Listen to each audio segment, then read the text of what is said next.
lá, caminhos abertos, Laroyer e Axé.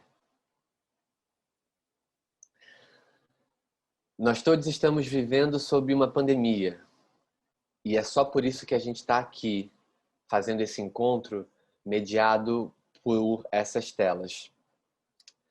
Essa é uma situação de exceção e cheia de incertezas, em que muitas vezes nós não sabemos o que fazer.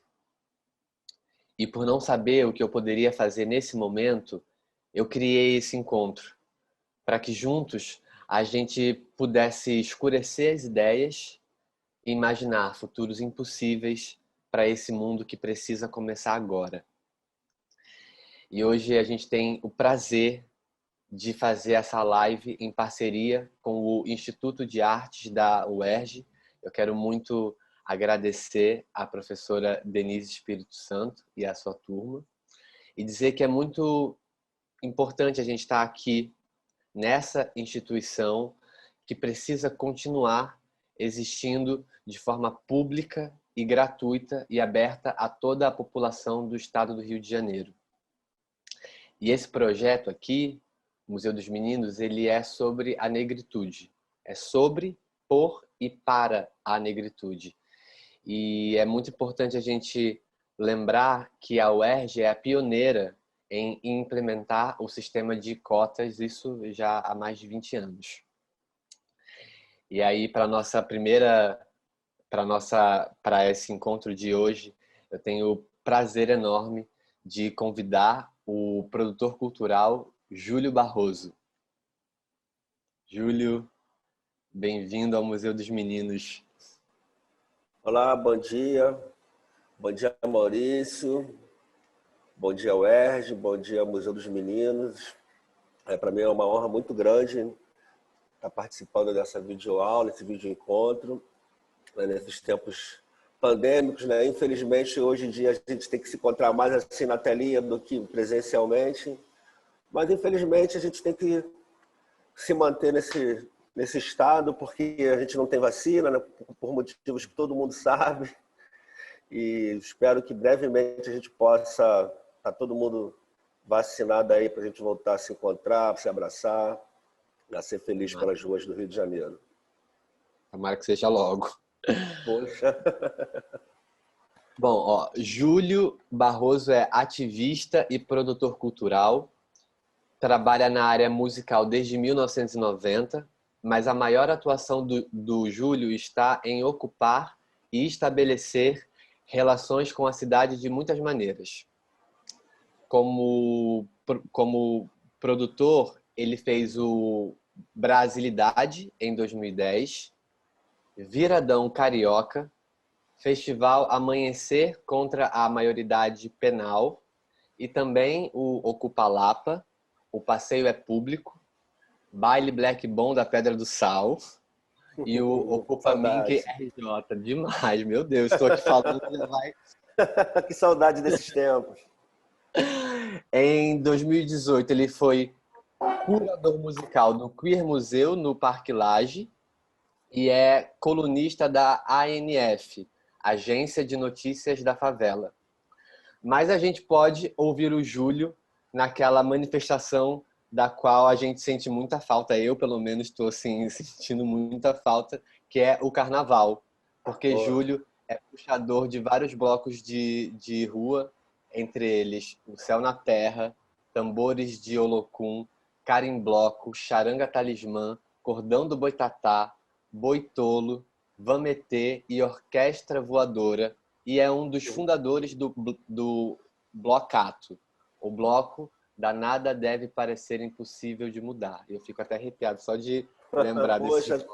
eu também me emocionei aqui. Deixa eu dar água. Júlio, eu hoje te convido a fazer comigo essa visita guiada às nossas arqueologias do futuro. E eu quero começar dizendo que eu não sou um museólogo, eu sou um artista. Mas aqui e agora eu serei o seu guia. Opa, vamos lá. Esse museu é uma ação de arte e ativismo que nasceu do encontro do meu corpo com o teatro. Meu nome é Maurício, eu tenho 30 anos e nasci e cresci na Alvorada, uma das 15 favelas do Complexo do Alemão. Eu sou de uma família preta, migrante nordestina que chegou no morro lá pelos anos 60 e até hoje a minha família mora no mesmo lugar, na mesma casa. E o morro é um lugar onde muita coisa acontece. E da janela da casa onde eu nasci e cresci, eu vi muita coisa acontecer. Eu vi muita violência acontecer. E eu achava que essa violência era uma coisa normal. Eu tinha certeza de que tudo aquilo era só uma questão de sorte. A sorte de não ter nascido em outro lugar, a sorte de não levar um tiro, era a sorte que nos fazia permanecer vivos. E aí eu encontrei o teatro, e o teatro, além de me ensinar a falar e me ensinar a ouvir, o teatro me mostrou que a morte na favela não é uma condição, que ela não é uma coisa normal, que ela é uma operação. Aí, alguns anos depois, eu estava ensaiando uma peça e eu encontrei o mapa da violência no Brasil. E ali eu vi pela primeira vez em números aquilo que eu já conhecia pelo meu corpo.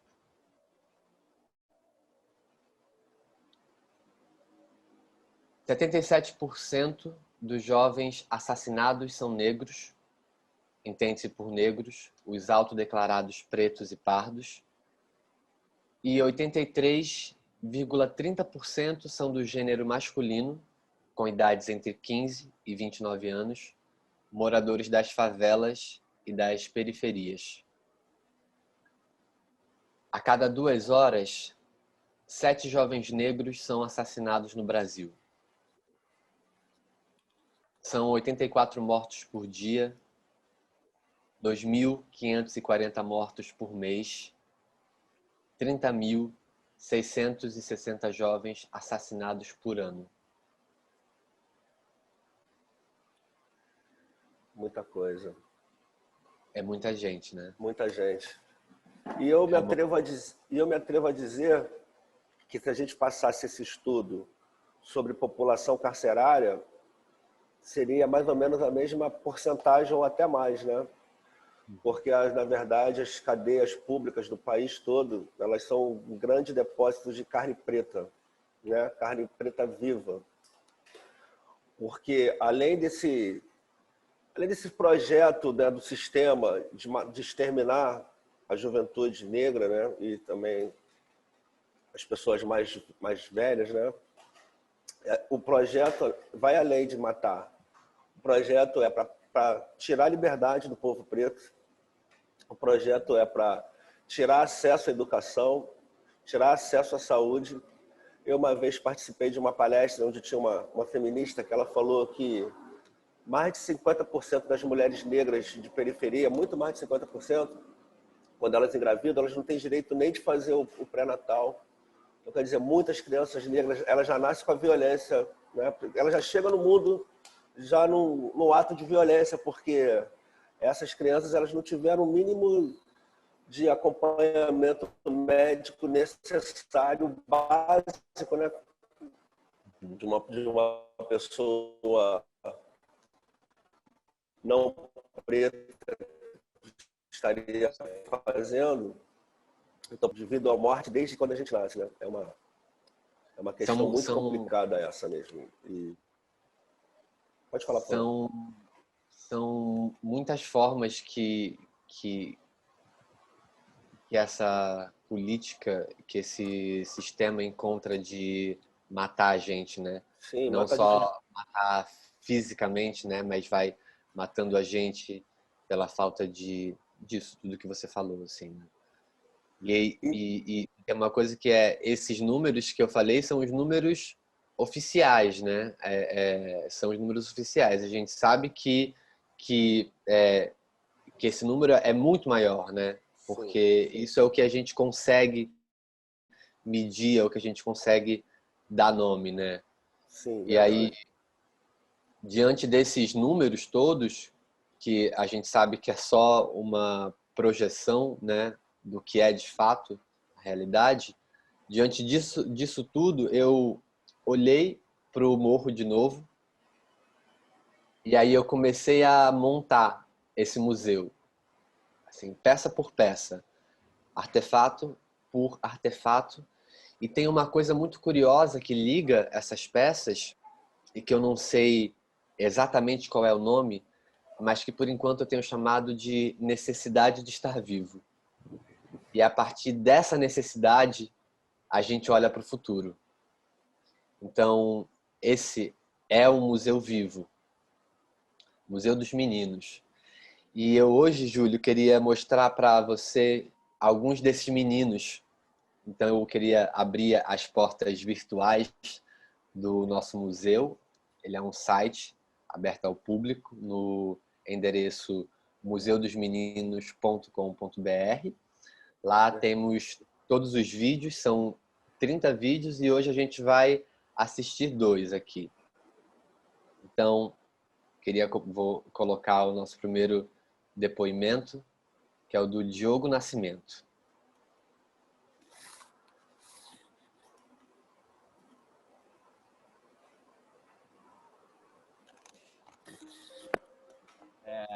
Meu nome é Diogo Nascimento da Silva, eu tenho 33 anos e sou nascido e criado no bairro da Penha, né? No Complexo da Penha.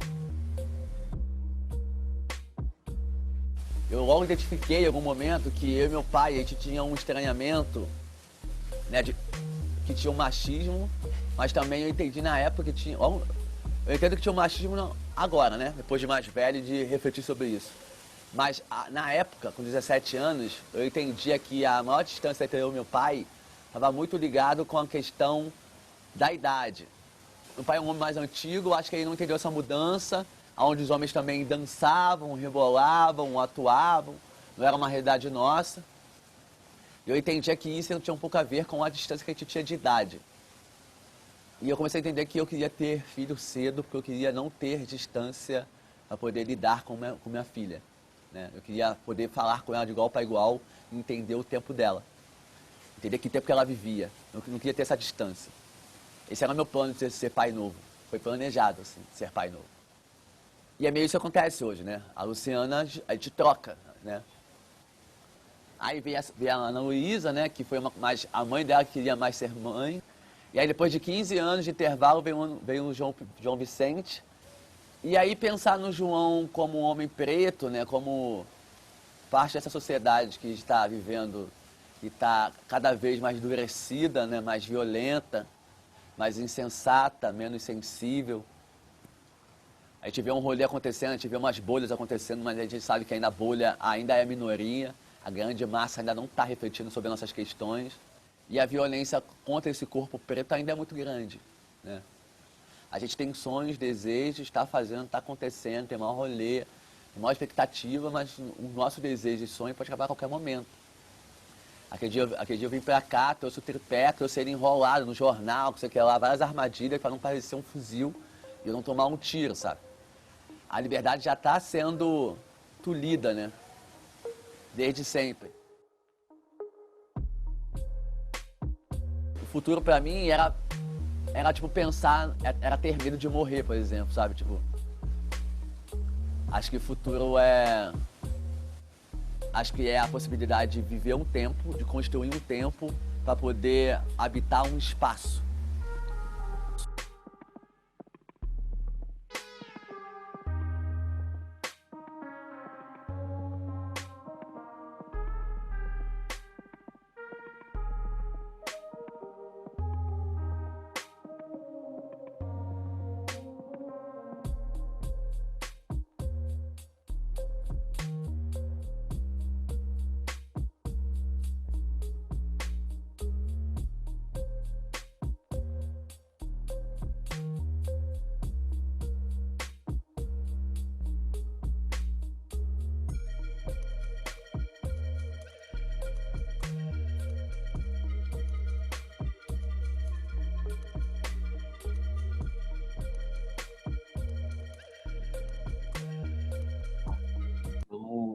ouvir agora o segundo depoimento, que é o do Wanderson Correia.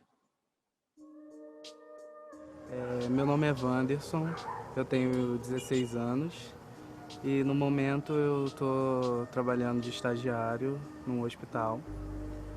E eu moro aqui no Complexo do Alemão, já faz, eu acho que 15 anos. Eu venho pra cá, mas eu não nasci aqui.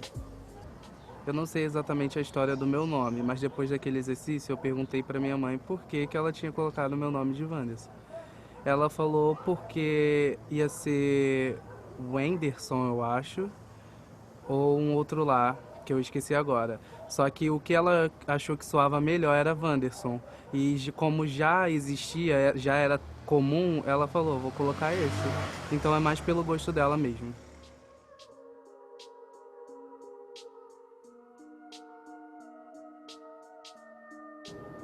Bem, primeiramente eu acho esses dados uma coisa muito ruim de se ouvir, né?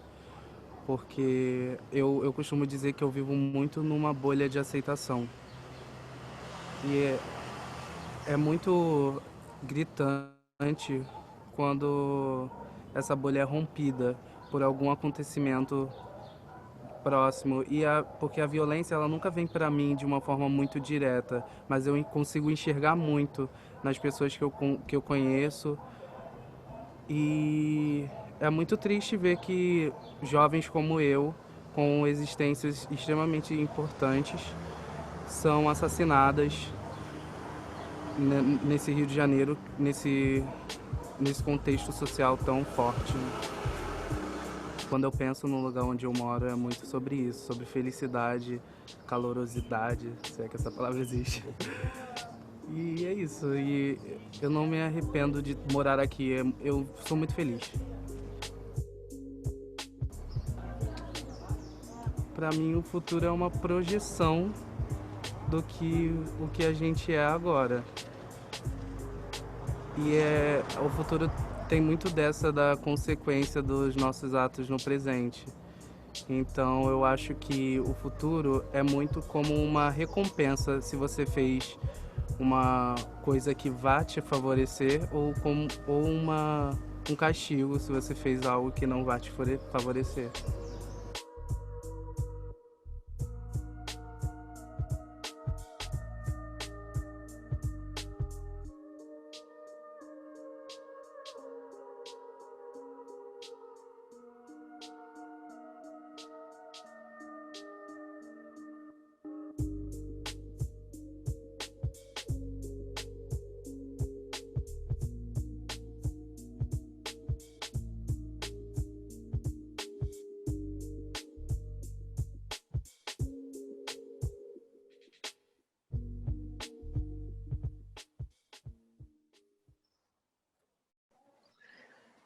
Bom, esses foram os nossos dois depoimentos.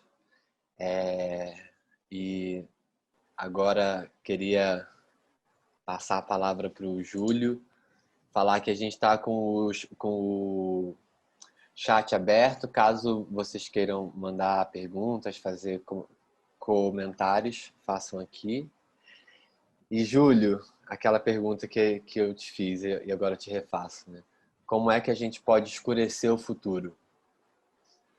Rapaz, é uma missão das mais hercúleas, né? É uma missão gigantesca a gente mudar esse panorama e escurecer de vez esses ideais, esse ideal nosso, né? Porque a primeira coisa que nós pensamos é numa forma de sobrevivência, né? Eu acredito que nenhuma outra classe social se preocupe tanto na autopreservação, se vai se manter vivo como nós, pessoas pretas, mestiças, pardas, principalmente nós, homens pretos, né? E é um lugar comum, é meio que um clichê, um chavão, mas não tem outra saída que não seja educação, né? Eu acho que nossa primeira arma para a gente mudar essa história é uma política de educação plena com acessibilidade total para o povo da periferia, para o povo mais desassistido desse país, né? Porque hoje a gente vive uma campanha de desinformação muito grande, né? A gente vive uma campanha de desinformação em todos os sentidos, seja na saúde, seja na política, seja na religião, né? Como eu falei com vocês mais cedo, eu tenho 53 anos, né? E eu sempre fui um ativista contra o racismo. Eu lembro que o meu primeiro ato foi em 88, nos 100 anos da abolição da Lei Áurea. E as nossas discussões eram também sobre a nossa segurança pessoal, mas a gente não tinha tanta preocupação em se manter vivo, né? O se manter vivo já era um problema nos anos 80, nos anos 90. A nossa bandeira principal era a igualdade de direito, né? Hoje a nossa bandeira principal é deixa a gente vivo, né? A gente quer viver. E ao mesmo tempo a gente vive um sistema de descolorimento da nossa cultura, né? Eu acho que a nossa cultura afro-brasileira, a nossa cultura preta, a nossa cultura negra é uma arma muito importante para a gente mudar esse quadro, né? Porém, por motivos banais, eu diria, por motivos religiosos, nós estamos abandonando as nossas tradições culturais, as nossas tradições religiosas, né? Eu quero dizer que, infelizmente, esse neopentecostalismo ou neoevangelismo, eles têm uma tática de tirar a autoestima do povo preto, né? Do povo preto não celebrar sua história, não celebrar sua ancestralidade, né? Eles querem que a gente tenha uma vida igual a que as pessoas brancas têm, mas isso é impossível, né? Eles querem negar, eles querem apagar isso da nossa história, e eu acho que isso é uma coisa muito importante que a gente deve lutar, acho que a gente deve lutar muito pela nossa cultura, pela nossa identidade racial, pela nossa ancestralidade, entendeu? Eu acho que parte por aí. Eu acho que esse é o primeiro passo para a gente escurecer a nossa história. É a gente valorizar a nossa cultura, valorizar a nossa história, a história dos nossos antepassados, né? Continuar passando a nossa cultura, nem que seja de forma oral. É muito preocupante. Há 2 anos, eu participava de um projeto escolar e a minha função era levar grupos para se apresentar nas escolas. Aí uma vez eu levei um bloco de maracatu, tambores de olocum, para se apresentar numa escola. Muitos dos jovens eram jovens de 11 a 16 anos. Muitos dos jovens se recusaram a assistir porque viram guia, falaram que aquilo não era coisa de Jesus. Então a nossa batalha é árdua. A gente tem que ser muito paciente, a gente tem que ter um grau de empatia muito grande, a gente tem que compreender por que aquelas crianças, por que os jovens, eles são tão resistentes a aceitar a nossa cultura, a nossa ancestralidade, enfim. E obviamente, né, pela educação, a educação sempre vai ser a nossa maior arma, vai ser a educação. A educação vai ser sempre a nossa maior arma. O meu irmão diz isso, meu irmão ele é defensor público, se formou em Direito na UERJ, ele fala que todas as pessoas pretas teriam que ter acesso à educação para ter direito a fazer um concurso público e para ter uma tranquilidade para poder lutar paralelamente contra as injustiças. Eu acho que é bem um pouco por aí também. Eu acho muito significativo assim quando você começa a falar sobre, né, educação, e acho que é uma coisa que eu também partilho e tenho assim acreditado nisso cada vez mais. Não tinha nem como eu não, né, acreditar, porque eu sou fruto de uma... Eu sempre né, estudei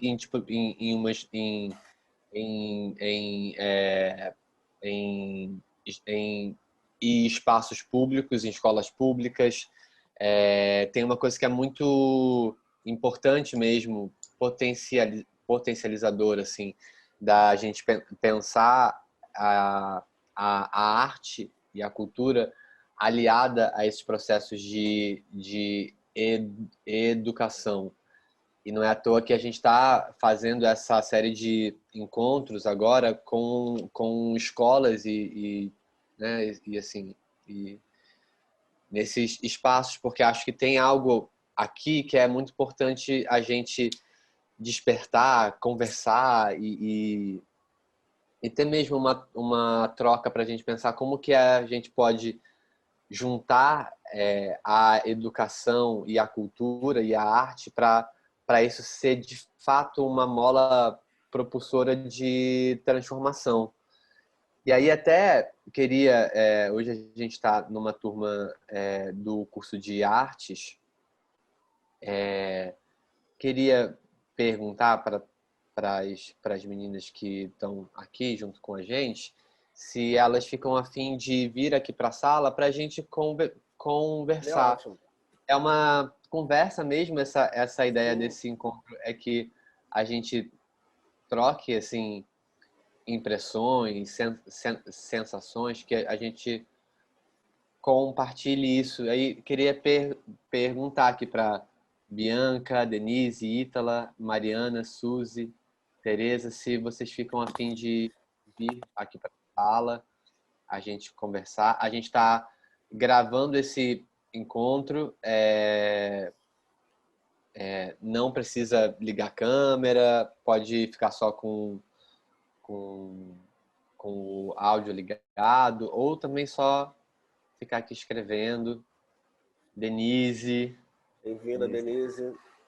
Denise é a professora, quem abriu esse espaço aqui para a gente criar esse diálogo. Bem-vindas. A gente fez ontem um encontro com a turma da noite dela e agora a gente está fazendo esse encontro com a turma da manhã.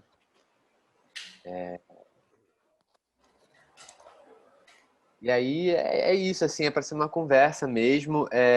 Eu acho que essa questão da educação, Júlio, que você traz, acho que ela é muito... Ela é de fato muito importante.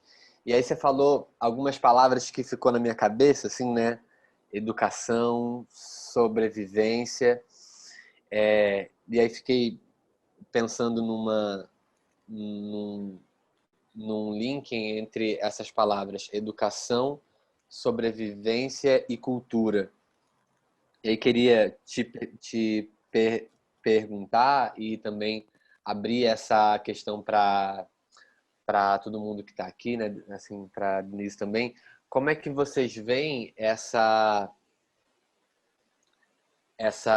junção e essa integração de arte, cultura com a educação? Como é que vocês percebem isso? Você, enquanto produtor cultural, artista, Denise, enquanto, né, professora de uma assim, né?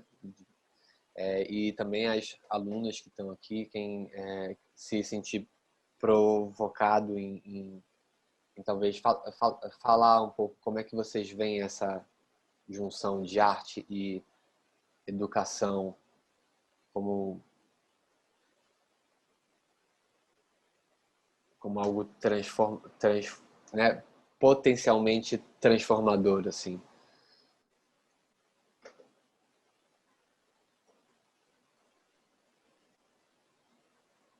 Júlio, a gente não tá te ouvindo. Será que tá com...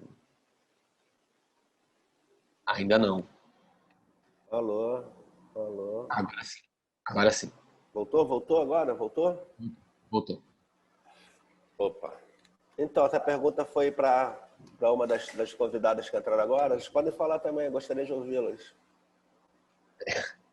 É pra gente mesmo, assim, para todo mundo. Você fez esse trabalho. Fala um pouco dessa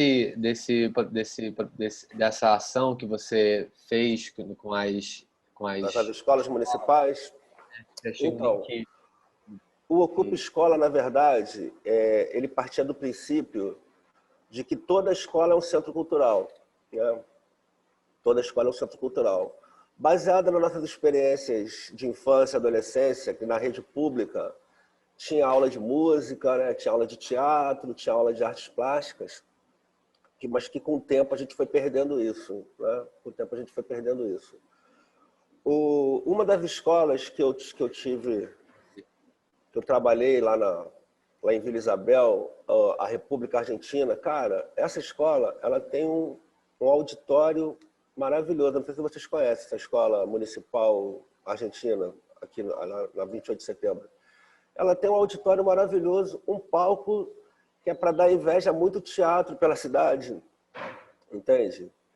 E quando o projeto entra nessa escola, o auditório ele estava reduzido a um depósito de cadeiras velhas, depósito de entulho, entende? E o nosso primeiro trabalho foi limpar esse auditório, foi arrumar ele, deixar ele bonitinho, para a gente poder fazer as atividades educativas, culturais, né?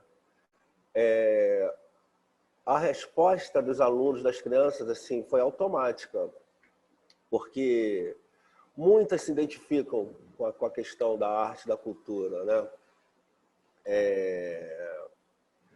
Muitas se identificam e muitas não têm acesso.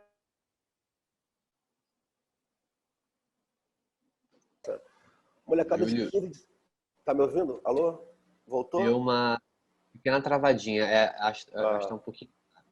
Tá, eu vou falar mais devagar, então.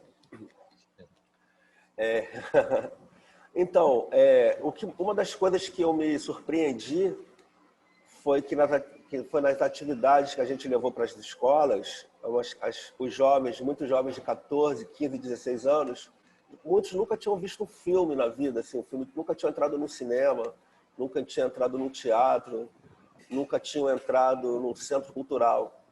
Então, aquilo ali, para muitos, foi uma novidade super positiva. Eu lembro uma vez que eu levei um grupo de contação de história infantil, um grupo que contava histórias de personagens afro-brasileiras, né? Era meio que cumprindo aquela lei 1035, se eu não me engano, que tem que falar sobre a cultura afro-brasileira na rede municipal, rede estadual. Agora não lembro se é essa lei. E eu cumpria, né? Eu fazia muita questão de botar sempre atrações que remetessem à nossa cultura, à nossa ancestralidade. Aí uma vez eu levei esse grupo de contadores de história, que é da Sinara Rúbia, né?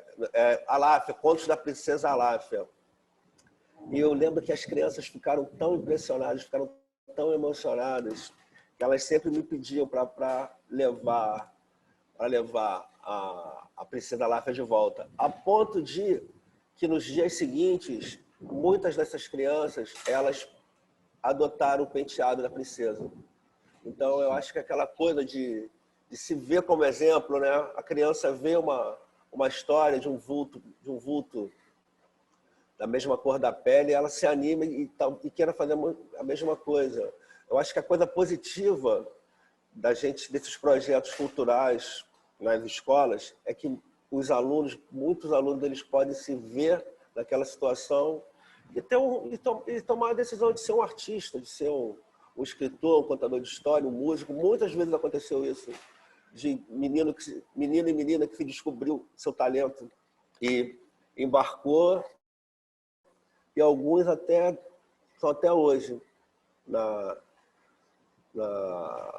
ação cultural, trabalhando, aprendendo teatro, aprendendo música, né? Eu acho que isso é uma boa iniciativa, sim. Até porque uma das coisas que eu também notei na rede municipal é a forma de tratamento, aquela coisa básica, né, de todas as instituições públicas. A maioria dos alunos, pelo menos nessas duas escolas, na Chateaubriand e na Argentina, eram 90% alunos negros e negras, né? E os professores eram 95% brancos, né? Eu não lembro, deixa eu ver. Na Argentina, não lembro de professor negro, e na Chateaubriand tinha um professor negro, sim. E eu acho que muitos desses professores, muitos desses educadores, pelo menos da nova geração, eles não fazem o devido preparo para lidar com essas crianças negras, não só para ensinar, para lecionar, mas também para lidar no trato, né? E muitas vezes eles são muito arrogantes, são grossos. E as crianças já são rebeldes por natureza, né? A criança já é rebelde por natureza. Quanto mais criança de periferia que está acostumado a fugir de bala perdida, né, cara? Então não vai ser um desaforo de um professor que vai fazer ela baixar a cabeça. Então,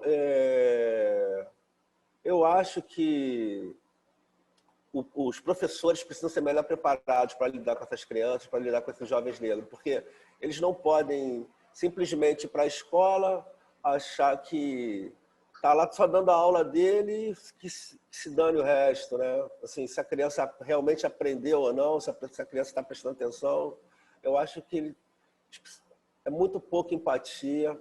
Eu notei muito pouca empatia dos professores e de educadores de uma forma geral, e aquela certa distância patriarcal, né? E isso leva muitas vezes os jovens... Boa, Suzy. Isso leva muitas vezes os jovens a perderem a motivação de estudar. Muitos jovens estavam ali porque eu estou aqui para comer a merenda, porque minha mãe não quer que eu fique aqui e tal. Muitos jovens abandonam exatamente a escola por isso. Eu, por exemplo, eu fugi da escola aos 13 anos. E um dos motivos de eu ter fugido da escola foi exatamente esse, porque eu não me sentia contemplado com a mesma atenção que meus alunos, que meus companheiros brancos tinham, né? E eu não estou falando de escolas, eu só estudei em colégio particular, né? E eu senti no tratamento. E isso acontece muito na rede municipal. Assim, não quero culpar os professores, não quero que os professores são os vilões, até porque a gente sabe que a dificuldade dessa galera é muito grande, né? Os professores também, eles comem um dobrado muito grande. É falta de estrutura, é falta de grana, né? E as crianças também não são fáceis de lidar, mas é uma questão, assim, uma questão muito complicada. E aquilo que a gente falou logo no começo, né? Parece não, é um processo premeditado do sistema para desestabilizar geral, né? Tanto para quem ensina como para quem aprende. Então, eu acho que é mais uma face desse sistema racista, preconceituoso que a gente vive para detonar, para sabotar o futuro dessa juventude toda aí.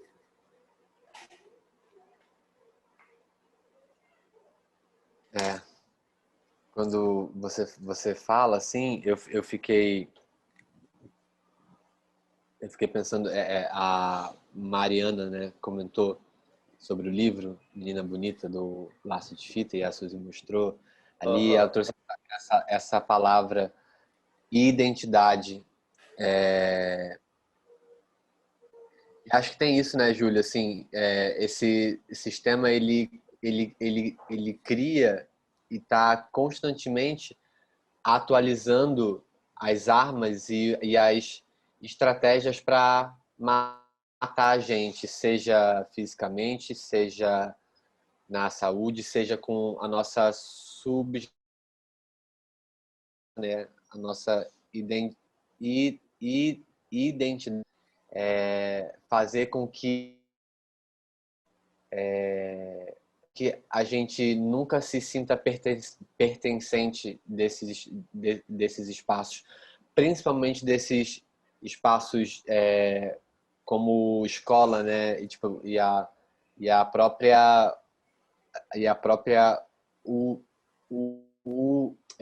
universidade pública, assim. Eu sou, né, aluno, e eu fico sempre me sinto assim, eu sou uma pessoa que sei de toda essa operação, sei que isso não é algo pessoal, né? Assim, é um sistema que tipo, né, acontece com muitos de nós, com todos nós, mas ainda assim a gente ainda assim tem algo construído que luta para que a gente não se sinta pertencente, a gente não tenha memória, e não ter memória, né, não saber de onde a gente vem, faz com que a gente não saiba quem a gente é, e fica mais difícil da gente saber para onde a gente vai, se a gente não sabe o que veio antes, né? Então essa tipo, relação essa questão da memória pro povo preto é uma questão, acho que fundamental, assim, né? E é por isso, e é nisso que se baseia até esse projeto, né? O Museu dos Meninos. É sobre a gente construir memórias, escrever memórias, para que de alguma maneira, ou de muitas maneiras, a gente possa possibilitar que outras pessoas encontrem esses escritos, e que isso não sei, eu tenho a sensação de que é importante a gente ir deixando esses vestígios que eles vão tentando apagar nossos, assim, né? Então, não sei, fiquei com essas Não, eu questões. concordo plenamente com você. Concordo plenamente. E isso dá margem ao, não só ao embranquecimento, no embranquecimento social, mas como embranquecimento cultural de uma forma geral, né? Eu sei de cidades no interior de Minas que tinha aquela tradição de folias de reis, né? Tinha aquela tradição de folguedos e tal. Muitas dessas cidades não estão mais acontecendo esses eventos, porque simplesmente os mestres se evangelizaram, né? Eles foram para a igreja, e como eles estão na igreja, eles agora não são mais do mundo, como eles costumam dizer, e eram pessoas que eram mestres, que passaram essa cultura para eles, e eles não vão passar adiante porque eles são contra passar adiante, porque isso não é uma coisa que contempla mais a religião dele. Não. Então, isso é uma questão bastante complicada, esse nosso apagamento da nossa história, né? E você fala que a gente morre de tantas vezes, eles ainda matam a gente depois de morte, né? E quando você vê o caso da Marielle, apareceram várias calúnias. Quando morre uma criança preta numa favela, aparece logo uma meme, uma montagem com essa criança armada. Se for uma menina, era namorada de traficante. Se for menino, o menino era olheiro da boca, fazia alguma coisa na boca. Então, enfim, nós somos sempre os culpados. Se acontecer alguma coisa de ruim com a gente, com a nossa juventude, com as nossas crianças, a culpa é delas próprias, a culpa é da vítima, a culpa nunca é do Estado, a culpa nunca é de um cidadão, a culpa é da gente ser preto, pobre, favelado, e por aí vai. É uma coisa meio cansativa, assim, vou te confessar que com 53 anos, às vezes eu fico muito cansado de estar falando a mesma coisa que eu falava quando eu tinha 16, 17, 18 anos, com a...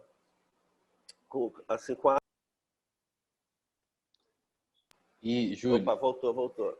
Com esse agravante agora da gente se preocupar, né? A gente se preocupar se vai viver ou não, cara. Eu acho que isso é uma coisa muito surreal, assim, uma coisa que me choca muito, assim, que mexe com a minha estrutura emocional. Quando eu abro um jornal, quando eu entro num site de notícia, que eu vejo que uma menina, um menino, um adolescente, né? Ou até mesmo um adulto, inocente ou não, sabe? Essa política de extermínio é uma coisa assim, já não aguento mais, cara. E eu sou vítima disso também, né? Eu sou vítima. Por ser preto, eu fiquei 9 anos preso, inocente. Fui processado, estava no Morro Azul, aqui no Flamengo. Estava esperando a boca abrir, que eu ia pegar um baseado. A polícia chegou, Nem foi polícia militar, foi polícia civil. A gente fala tão mal da polícia militar, mas a polícia civil também não é boazinha, não. A polícia invadiu atirando 2 horas da tarde. Me deram... Eu fui logo um dos primeiros a ser baleado, tomei um tiro na cabeça de raspão. Logo depois eu tomei um tiro no braço. Fui me esconder na casa de uma senhora. A polícia invadiu, me pegou, me espancou. Quando pegou meus documentos, viram que eu tinha contra-cheque. Aí o cara que me baleou, a primeira coisa que ele falou, filho da mãe, eu não te matei, eu nunca erro. Quer dizer, o cara já vai na intenção de matar, o cara não vai na intenção de prender. Aí o cara pegou meus documentos, só para ser breve. Meu irmão, como eu falei, meu irmão é defensor público. Aí ele, quando viu que eu tinha contra-cheque e tal, ele falou, você é trabalhador? Eu falei, senhor, por que você correu? Eu falei, por que eu corri? Você invade o morro dando tiro para tudo que é lado, você queria que eu ficasse? Ele falou, mas como é que a gente vai saber quem é bandido, quem é trabalhador? Eu falei, não sei, mas vocês não podem entrar no morro atirando assim, não. É o seguinte, meu irmão é defensor público, eu vou processar vocês, que vocês me balearam pelas costas. Foi o pior erro que eu poderia ter cometido. Porque na hora que ele fez o BO dizendo que eu estava armado, que eu troquei tiro com ele. Então, o Ministério Público aceitou a denúncia do policial, o juiz aceitou a denúncia do Ministério Público, e isso me condenou por 12 anos.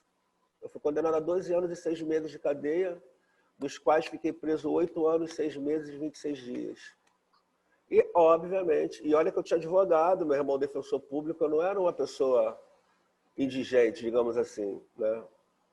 E mesmo assim, né, durante o processo todo, que eu entendi como é que é sério esse teatrinho, existe um verdadeiro teatro, a justiça é um verdadeiro teatro para encarcerar o povo preto, né?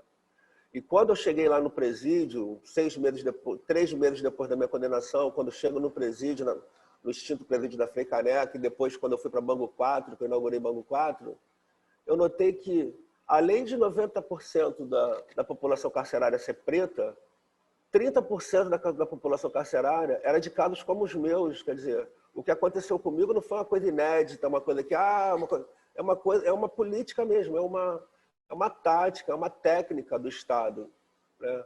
Uns são presos inocentes para dar satisfação à sociedade por algum crime que tenha cometido, algum crime que tenha acontecido, que repercutiu pela sociedade. Então, os caras prendem qualquer pessoa para falar, prendemos o criminoso. Outros por incompetência de investigação da polícia mesmo, né? Porque a polícia não sabe investigar, a polícia não sabe investigar mesmo.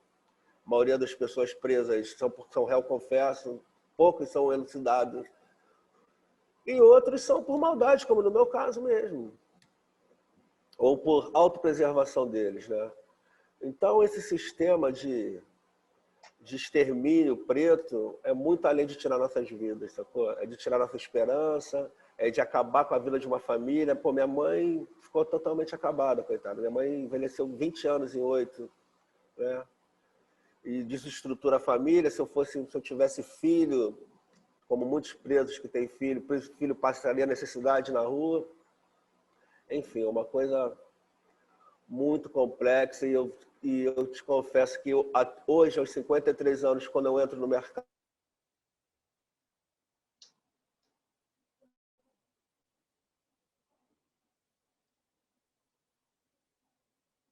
o táxi não para.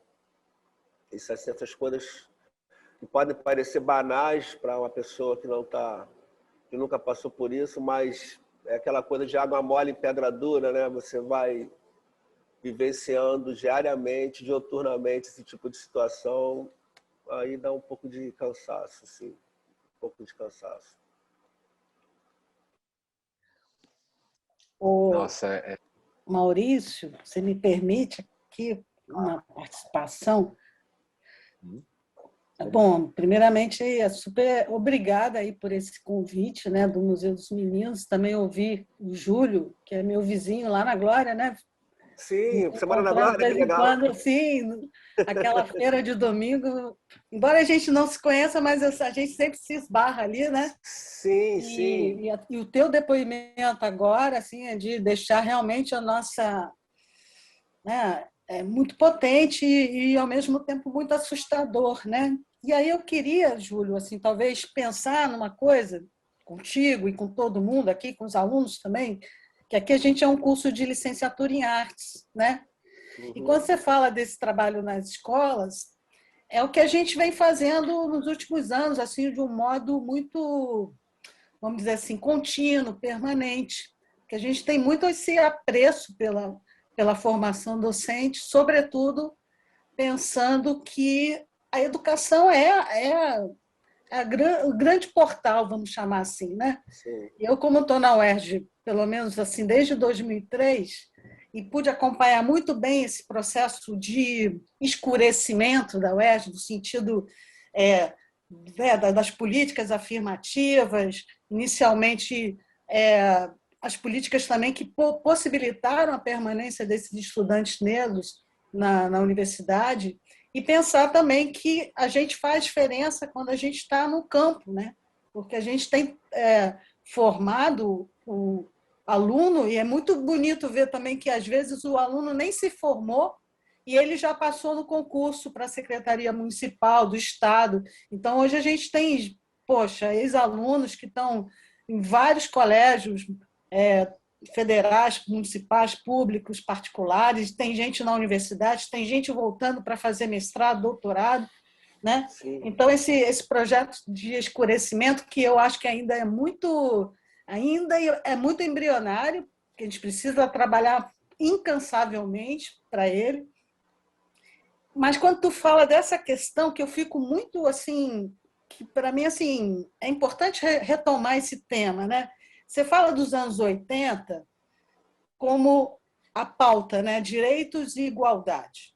E eu sou fruto, né, de um projeto chamado Animação Cultural, lá nos idos do governo do Brizola, no início da criação do projeto CIEP, né, que era justamente fazer essa interface escola, comunidade e o trabalho da cultura. A gente trabalhava basicamente com esse material, era justamente fazer com que a cultura ela fosse mesmo integrada ao currículo, sabe? De uma maneira assim, no mesmo patamar, na mesma qualidade. E aí você fala dos anos 2000 para cá, né? Porque já está em 2021, a pauta vira: deixem de nos matar, que é realmente o que a gente bota na camiseta, né? Quando a gente quer reforçar essa pauta. E eu digo assim, mas a pauta dos direitos e igualdade, ela não desapareceu, ela continua, só que Exato. a urgência de um genocídio, de um pretocídio, né? Ela coloca uma outra pauta na frente. E isso é uma coisa assim que é assustador. Mas veja bem, é assustador em vários lugares, né? A gente viu essa história lá do George Floyd, me deixem respirar, que eu acho que tem tudo a ver com esse momento que a gente não consegue respirar por causa da Covid, por causa de todo esse projeto de matabilidade mesmo que está nesse país com essa milícia no poder, né? Por outro lado, eu também fico pensando assim, quais são as estratégias e táticas, pegando a ginga da capoeira, que a gente, enquanto artista, professor, militante, ativista, a gente tem em mãos para poder também fazer com que alguns espaços dentro da escola, dentro da universidade, dentro da justiça. É muito bom ouvir você falar que seu irmão é defensor público. Provavelmente, é engraçado, a Defensoria Pública, eu fiz uma pesquisa recentemente lá pela UERJ, ela é predominante de mulheres e, nos últimos anos, em função também dos processos das políticas afirmativas, muitas mulheres negras. Tem até um grupo aí de defensoras públicas, mulheres negras. Então, assim, ainda um reduto que impacta pouco essa estrutura, a gente sabe muito bem, mas é um começo, né? Então, pensar também quais são essas frestas aí que a gente pode ocupar. E uma fresta que eu acho que a gente podia falar, eu pediria também para a Suzy, que participou desse projeto, que é o PIBID, que é um projeto de integrar a universidade, a licenciatura, com a escola, sabe? Que é quando a gente chega na escola E vai fazer, desenvolver oficinas e uma série de atividades que muitas vezes a gente percebe o potencial, o interesse. Porque essa coisa do apagamento, Júlio, existe sim. E eu, como professora, sei lá, quase 30 anos, eu me lembro que lá pelos anos de 90, eu comecei a perceber esse processo de evangelização dos quadros dentro das escolas públicas. Eu me lembro muito bem de uma escola que eu trabalhava, da diretora chegar para mim e falar assim: Denise, a maioria das pessoas aqui, dos professores, eles são evangélicos. Você é a única que não é evangélica aqui. Tipo assim, né? Perguntava, o que está acontecendo? Então, aquilo ali, isso era a época do Garotinho, Rosinha, essa gente horrorosa, né, que ocupou esse estado do Rio de Janeiro, mas isso é um processo antigo e, ao mesmo tempo, eu percebo que, mesmo nesse processo antigo que vai consolidando, né, um processo de apagamento, silenciamento, a gente vai encontrando umas frestas aí, sabe? Que precisa encontrar, a gente precisa ter, de fato, a missão é longa, é grande, e eu espero que os alunos que estão aqui possam levar adiante esse bastão, mas a gente acredita que tem umas frestas aí, e esse projeto do PIBID, para mim, é hoje um projeto que é interessante, é dinheiro que vem lá do MEC, e os caras mandam a gente fazer uma coisa e a gente faz tudo ao contrário, sabe? E aí a gente pede, faz o projeto que eles querem ler, porque eles querem ler o que a gente, né, vai dizer para eles: olha, o que a gente vai fazer é isso, tá?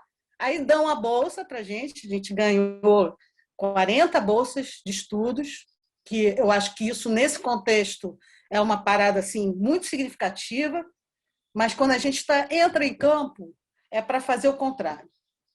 A gente vai fazer o que a gente acha que é importante fazer para esse processo de emancipação, porque educação é emancipatória, né?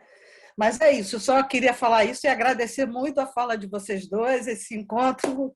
Muito obrigada. Oh, lindo, Denise. Lindo. Suzy, você quer... A gente tem mais 10 minutinhos ainda. Suzy, você quer falar um pouco mais desse projeto, como Denise falou? Acho que é uma... Então, bom dia, pessoal.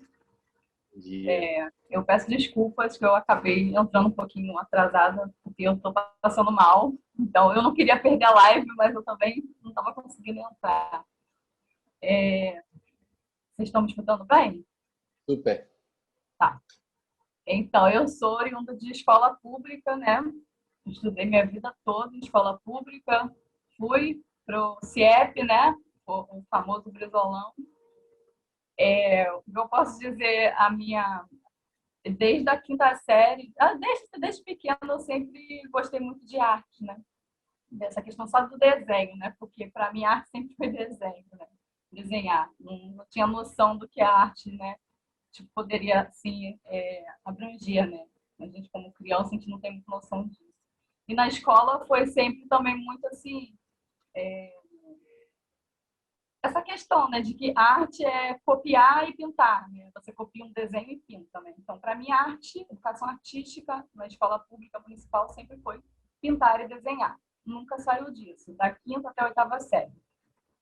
E eu fui fazer curso de desenho e tal, e eu tipo assim, eu estou gostando muito de ouvir a fala de vocês, porque atualmente eu fico pensando como eu posso, talvez, fazer projetos, né, gratuitos para alunos de escolas públicas, né? Porque eu acabei fazendo o meu estágio em escolas públicas, né? Eu optei por não fazer no CAP da UERJ e fui fazer nas escolas onde eu estudei.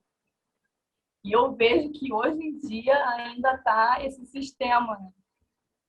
Hoje, em 2019, no caso eu fiz 2018, né? 2019 no estágio, ainda está esse sistema ainda.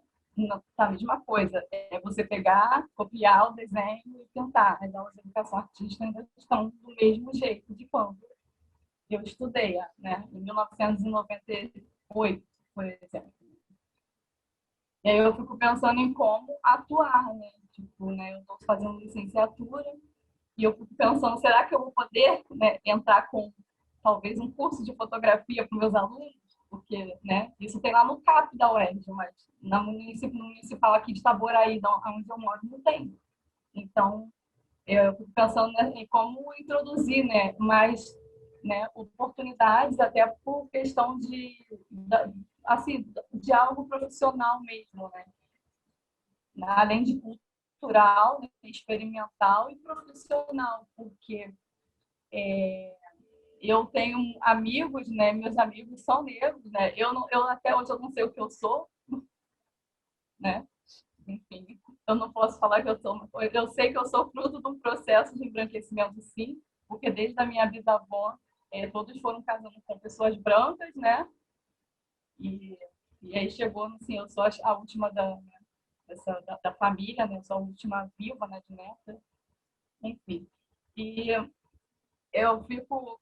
Denise falou sobre o PIBID, né? Eu passei pelo Alcides Gaspari, eu não sei se esse é o nome, na subida do Alemão. Eu passei pelo Coronel Berthier, também, em Santa Cruz. E passei por no meu último colégio foi no Rio Comprido, né, no estado, né, colégio do estado. E lá a professora de arte era negra, né? E aí eu tive também essa experiência, né? Como é ser estagiária de uma professora branca na subida do Alemão e como é ser estagiária de uma professora negra no Rio Comprido, né? E aí como que as atividades eram também, né? Eu pude ver um pouco essa metodologia, né? O acolhimento, a diferenciação, você está ali trabalhando por dinheiro e você está ali trabalhando porque você tem um compromisso, né, com a geração futura. Então, para mim, isso foi uma experiência assim, muito bacana e realmente o PIBID, para alunos, né, que queiram aproveitar, que saibam aproveitar essa oportunidade, é bem bacana mesmo. Você está em contato com o aluno, né, com os alunos, com os professores. E a professora acabou virando a minha amiga, né? Eu virei amiga dessa professora. A gente tem amizade até hoje, pós-PIBID. E aí eu comecei a sair muito com essa minha amiga. E aí começou a notar que ela não relaxava, né? Ela não relaxava nos locais que a gente ia para baile charme. E aí eu comecei a ficar meio agoniada com a companhia dela. E hoje eu entendo um pouco que ela me contou, que ela não se sentia segura por andar à noite no Rio de Janeiro, né? Uma mulher negra. E aí eu comecei a entender por que ela não relaxava nos nossos passeios, né? E aí eu acabei viajando com uma amiga para São Paulo, nós fomos entrar no museu, e aí entrou umas meninas loiras, né, bem arrumadas, de bolsas de grife, e a parada que a gente tinha que entrar no museu apitava, né? É aquele detector de metal, né? E aí as meninas passaram de metal apitou E aí o segurança não estava as meninas de roupas de grife. Falhou? Deixa eu tirar o vídeo. Vê se melhora agora. melhorou, acho Melhorou? que sim. Aí quando a minha amiga eu passei, e aí o negócio não apitou. A minha amiga apitou no mesmo sentido que as meninas. E aí a segurança não deixava entrar. E queria revistar ela. E aí ela ficou super mal e ela é super militante. Só que ela falou comigo, Suza, eu já não aguento mais. Tá? E ela, tipo assim, a gente tá com 30 anos. Então, ouvi ele falando, o Júlio falando que tá com 50 e poucos anos e tá cansado. E eu fico assim, a gente também com 30 já tá cansado já, também, sabe? E aí o passeio ficou desagradável. E aí eu comecei a reclamar com o cara lá e falei que isso não era justo, que as meninas passaram e bipou, e ele não falou nada. Enfim, e aí ele quis revistar, e aí revistou, e aí a gente não queria perder no caso, a exposição que era sobre mulheres, né? Era sobre feminismo, e aí a gente acabou entrando, mas aí não rolou, ficou desagradável, ela vamos embora, que já acabou. Para mim acabou, e fomos embora, nosso passeio cultural em São Paulo ficou todo cagado por conta disso, né? Racismo, né? Enfim. E assim, eu só acho que deu para falar um pouco e, tipo, eu queria agradecer vocês, né, pelo esse trabalho e falar que não é só assim, tem muita gente cansada. E a luta agora, a luta acho que sempre foi por sobrevivência e igualdade. Não sempre, não, assim, não teve em um momento foi mais igualdade e outra mais sobrevivência. Eu acho que desde que eu me entendo por gente, sempre foi igualdade e sobrevivência. Infelizmente, na minha graduação, os meus amigos negros, a maioria não se formou ainda, muitos desistiram, saíram da graduação, mesmo com essa bolsa, né, com esse auxílio. Os meus amigos de escola pública negros não entraram para a universidade pública também. Hoje ainda são os que conseguiram um emprego de assalariado ainda, né? E conseguiram também. E vivem super humildemente, sem acesso à cultura, sem acesso ao lazer. Então, é uma realidade. A nossa realidade, pelo menos aqui onde eu moro, continua a mesma. E os que entram, saem da universidade, acabam não completando a graduação. E eu espero que eu, né, estou tentando terminar. E às vezes eu penso em desistir da licenciatura e não dar aula, e só me esconder e me isolar, porque às vezes eu acho que não tem mais jeito, sabe? Perdi a fé, tipo isso. Eu Falei. Eu fico com essa fala que você traz agora e também com o que o Júlio fala sobre esse cansaço, né? A gente está já no nosso fim aqui do nosso encontro, do tempo, mas eu fico... Acho que tem duas coisas assim que, não sei, gostaria de finalizar assim falando disso, aqui uma coisa que a Denise trouxe que eu achei muito importante, que é a gente essa coisa da gente abrir as frestas, né? Criar abrir mesmo frestas, rasurar esses espaços que tentam nos apagar, que tentam nos matar. E eu fico muito feliz da gente poder ter feito esse encontro, estar fazendo esse encontro, porque a gente vai cansando, e acho que estar junto, pelo menos para mim, é onde eu consigo recarregar as forças, assim, né? Porque é exaustivo mesmo, né? Não tem como não ficar cansado com isso tudo. E a possibilidade de encontro disso que a gente está aqui fazendo, de poder ter essa troca, de conversar, acho que isso fortalece a gente cada vez mais e aponta uma saída, ou muitas saídas possíveis, né? Então eu já queria, assim, agradecer muito, Denise, por você ter aberto esse espaço para a gente ter essa troca, e que ela se expanda e continue acontecendo muito mais. Eu sou um grande fã seu, Denise. Admiro muito assim, o que você faz, o que você pensa. Você é muito foda, muito bom. Muito obrigado por você ter aberto esse espaço aqui pra gente. Muito obrigado, Júlio, por tudo isso que você trouxe, por toda essa história, por tudo isso. Muito, muito grato a toda a equipe. Você quer falar, Júlio? Sim, eu queria agradecer primeiramente a Nelly, que foi que me convidou para fazer parte desse projeto tão maravilhoso, tão importante para a gente, para a juventude também, para essa molecada que está vindo depois da gente. Queria agradecer a Denise pelo depoimento, realmente muito importante. Meu irmão, ele é formado na UERJ, meu irmão é defensor público formado graças à UERJ, né? E ele entrou antes do sistema de cotas, e ele é uma pessoa muito defensora do sistema de cotas, meu irmão, apesar de não ter entrado pelas cotas, ele é um defensor ferrenho do sistema de cotas. Espero te encontrar na feira, depois a gente se encontra na feira. Eu moro aqui no Augusto Severo, na Rua da Feira, então por isso você sempre me vê. Quando eu desço de casa, já estou na feira. Eu também moro no Augusto Severo, olha só, que maravilha. Agora é só esperar aí uma vacina para a gente tomar uma cerveja na feira de domingo.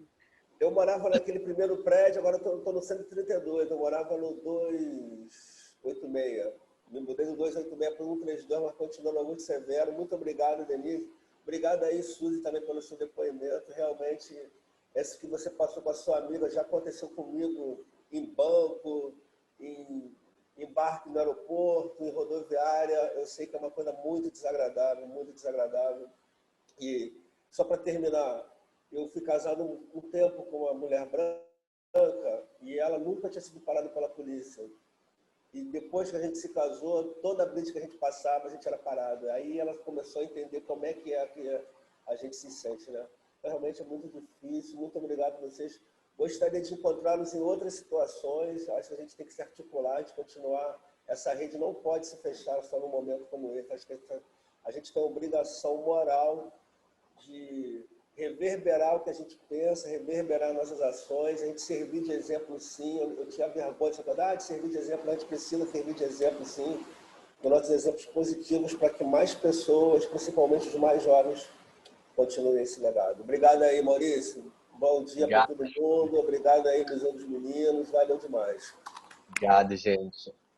Ó, só para finalizar, esse projeto está sendo feito com parceria com a Pandêmica Coletivo Temporário de Criação e feito com os recursos da Lei Emergencial Aldir Blanc e da Secretaria de Cultura e Economia Criativa do Estado do Rio de Janeiro, Secretaria Especial da Cultura e Governo Federal.